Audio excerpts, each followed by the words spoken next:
Bado ni Yanga ambayo imekuwa inahusishwa na wachezaji wengi kwa wakati huu. Anatajwa fullback wa Mazembe Ibrahim Keita, lakini inatajwa pia inaweza ikawa ni miongoni mwa sign ngumu kuipata, ama ni sign ambayo itakuwa ni ya kugombania kwa sababu ziko timu za kaskazini mwa Afrika ambazo zimekuwa interested.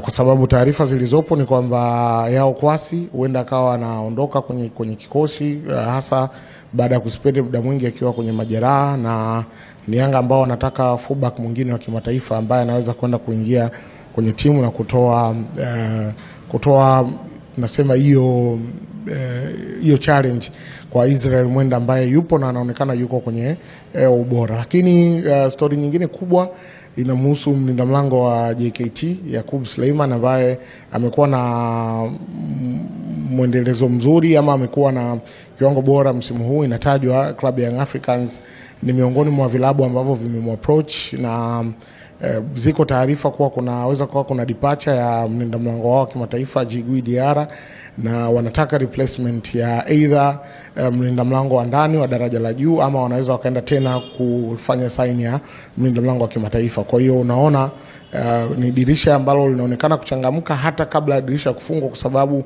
muda wa maandalizi msimu huu hautakuwa mwingi sana.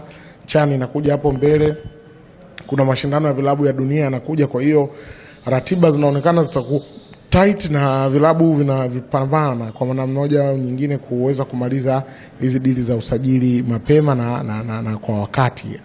Otherwise stories za Djibril Sila, Athabada na zenyewe zimetawala kwenye maeneo ya ushambuliaji. Athabada amekuwa na mwendelezo mzuri, ni miongoni mwa wachezaji ambao wamekuwa na average nzuri ya kutengeneza nafasi, sio kuassist, tunasema zile chance creation, namna ambavyo timu imekuwa inatengeneza nafasi hasa kutokea kwenye ile flank ya kushoto na flank ya kulia, na umekuwa ukiona namna ambavyo amekuwa akiwapa Singida input ya maana sana, labda kwa sababu ya kukosa kuwa na watu ambao ni accurate vya kutosha, imekuwa ni ngumu kwao kuweza kuconvert zile nafasi kuwa mabao. So Sila nafikiri namna ambavyo amekuwa anazisumbua hizi timu kubwa, namna ambavyo amekuwa akizifunga hizi timu kubwa, specifically Yanga, unamweka kwenye nafasi nzuri ya kuwa kwenye nomination ya hivi vilabu vikubwa, na Young Africans ambao pia wanatajwa zaidi kwenda kumhitaji. Kwa hiyo tetesi ni nyingi wakati huu, lakini tuzipe muda na kuona kipi kinaweza kikawa kinaenda kumea ama kufanikiwa kwenye dirisha hili ambalo watu wengi wamekuwa wanalizungumza na watu wengi wamekuwa wanalitazama kama dirisha ambalo litakuwa lina input ya maana, kwa sababu timu ni kama zimeamka, hasa baada ya kuiona Simba inafanya vizuri kimataifa. Panaonekana pana nafasi tena ya timu za Tanzania. Watu wanataka wajiandae vizuri kuwa na squad ambazo zitakuwa strong enough kuweza kucompete kwenye soka la kimataifa. Na labda la mwisho kuhusiana na hizi tetesi kwamba kuna baadhi ya vilabu vinataka viandike barua kuhususia ligi, na hasa wamesema kwamba Simba anapendelewa, pengine wewe unalizungumziaje kiuchambuzi?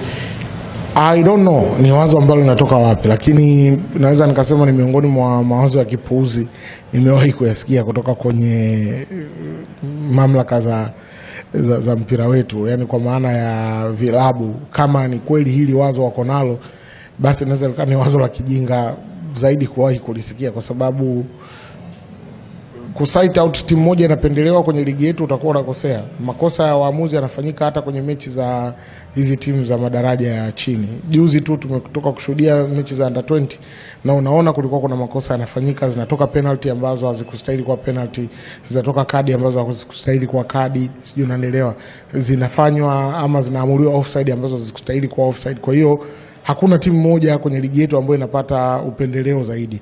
Timu nyingi zimekuwa wanufaika kwa nyakati tofauti. So hili la Singida sioni kama lina afya sana, na sioni kama lina uwezo wa kwenda kutokea, kwa sababu athari kwa wakati huu ni yeye zaidi kuhusisha vilabu vingine. Naona ukipita mtandaoni huko bado viongozi wengine wanaonekana kuishi kwenye msimamo wa kutaka kuona ligi inaendelea na wao kuwa sehemu ya washiriki. Kwa hiyo wasilitemu hili kama ni jambo la pamoja, walitemu hili kama ni jambo la Singida. Hiyo ni ajenda yao binafsi. Lakini jambo lingine, kuna sehemu mamlaka zetu zimekuwa so friendly na viongozi wa mpira. na ndio maana kiongozi yoyote kwa wakati yoyote anaweza akasimama na kuzungumza kitu chochote, hata kama kwa namna moja au nyingine ni kitu cha kipuuzi. Ni haki kudai pale ambapo nahisi pana dhulma imekwenda kufanyika, lakini sioni kama ni afya sana kutishia watu, sababu kusema utashiriki ligi ni vitu ambavyo vimeanza kwa Yanga kwenye mchezo wao wa dabi.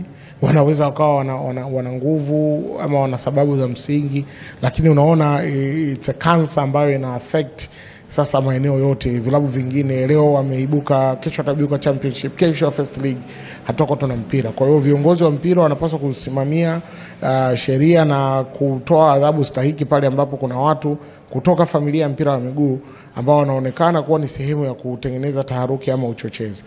In one way or the other, tuna matatizo ya waamuzi, liko wazi, halihitaji kuficha. Waamuzi wamekuwa na makosa mengi sana. Wengi wamekuwa wakiamini VAR inaweza ikawa ndio suluhisho ama tija kwenye mpira wetu, lakini no, there have been a lot of mistakes kwa waamuzi. Kuna changamoto kwenye mfumo na muundo mzima wa namna waamuzi wanavyopatikana, kuanzia wanakotoka huku chini mpaka huku juu ambako tunakuja kuwaona. Ni waamuzi ambao kuna sehemu unaweza ukasema baadhi yao wanakosa kuwa na sifa stahiki ya kuwa ni waamuzi wa ligi kuu ya mpira wa miguu Tanzania, ama ni waamuzi wa mpira wa miguu Tanzania, kwa sababu haya makosa tunaona leo yanafanyika kwenye ligi kuu, kesho utaona yanafanyika kwenye ligi za mtaani, sijui Ndondo, sijui Masoko Cup, sijui nani Cup, utaziona the same mistakes zimekuwa zikifanyika. Kwa kuna sehemu nadiriki kusema kuna changamoto kubwa na inapaswa kwenda kufanywa kazi ili kuona kwa namna moja au nyingine tunapata ligi iliyokuwa bora, lakini bado haitoi room kwa vilabu kwa namna moja au nyingine kuweza kusababisha kugomea mchezo ama kutokushiriki kwenye mechi za ligi.